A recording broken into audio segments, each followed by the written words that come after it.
नमस्ते बिटिया, हमेशा खुश रहो बिटिया। Myself JVN Dr. Ritu Sharma, Assistant Professor, Department of Gynae Ops, Faculty of Homeopathic Science, Jyoti Vidyapeeth Women's University. Today session is antenatal assessment of the fetal well-being.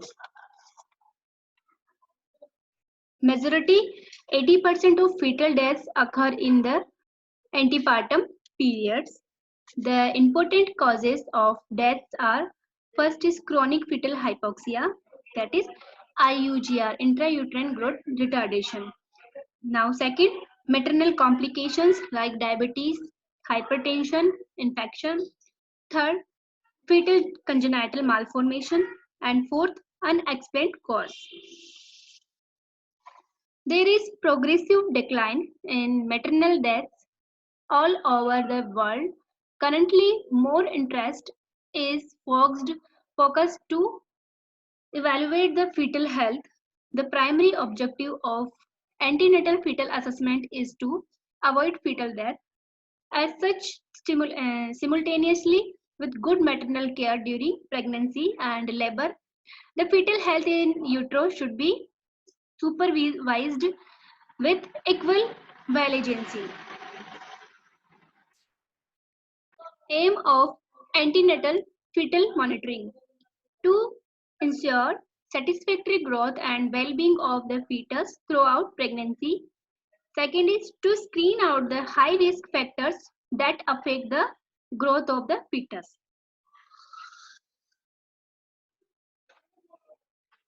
Rationality of antenatal fetal test. Test must provide information superior to that of clinical evaluation.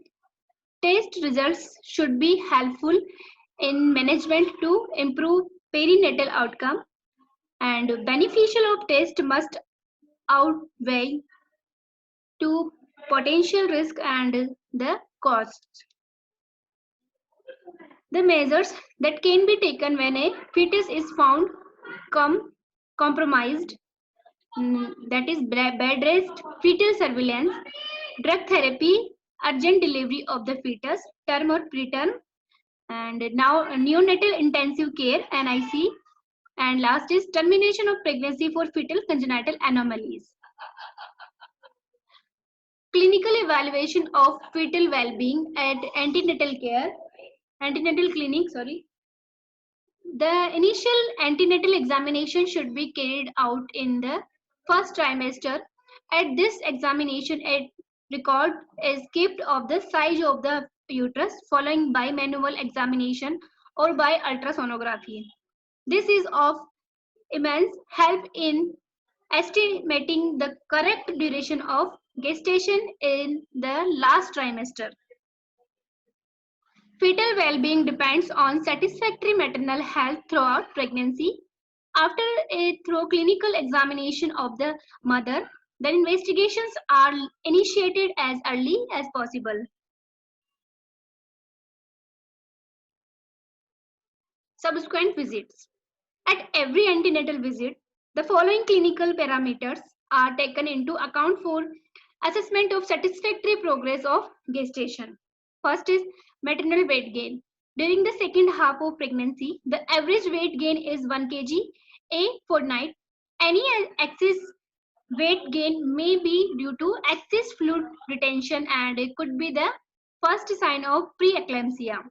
If the weight gain is less than normal, satisfactory or even falling, one should be on the lookout for intrauterine growth restriction. Now second is blood pressure. Initial recording of blood pressure prior to 12 weeks help to differentiate a pre-exciting chronic hypertension from a pregnancy-induced hypertension. Developing later on, hypertension pre-exciting or pregnancy-induced may impair the fetal growth. Now third, assessment of the size of the uterus and height of the fundus. In every week, the size of uterus is of great value in confirming the calculated duration of gestation. The height of the fundus should be documented at each visit.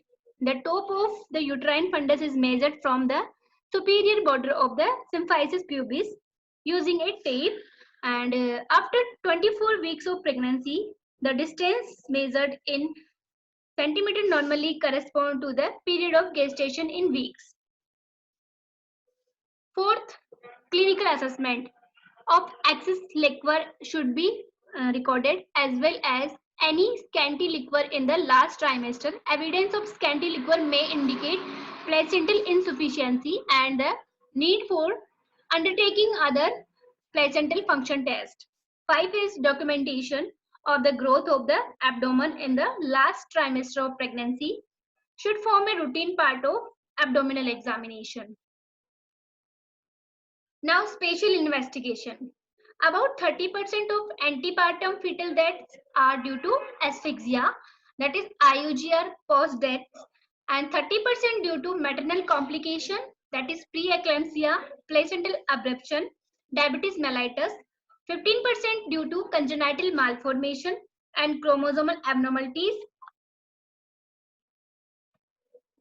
and 5% due to infection. About 20% of stillbirth have an obvious cause. About 50% of first trimester spontaneous abortion, and about 5% of stillborn infants have chromosomal abnormalities. Congenital abnormalities may be chromosomal, numerical, or structural changes, that is translocation, single gene, cystic fibrosis, polygenic and multifactorial, and tetragenic disorders. Apart from clinical evaluation, biochemical and biophysical methods have also been used for diagnosis.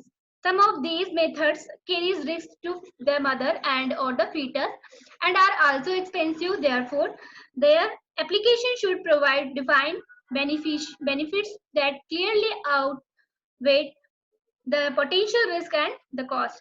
This version is powered by Digital Version 2.0, Jyoti Vidyapeeth Women's University. I hope you are satisfied with my digital session. If you have any query, please mention in comment box. I will resolve it. Thank you.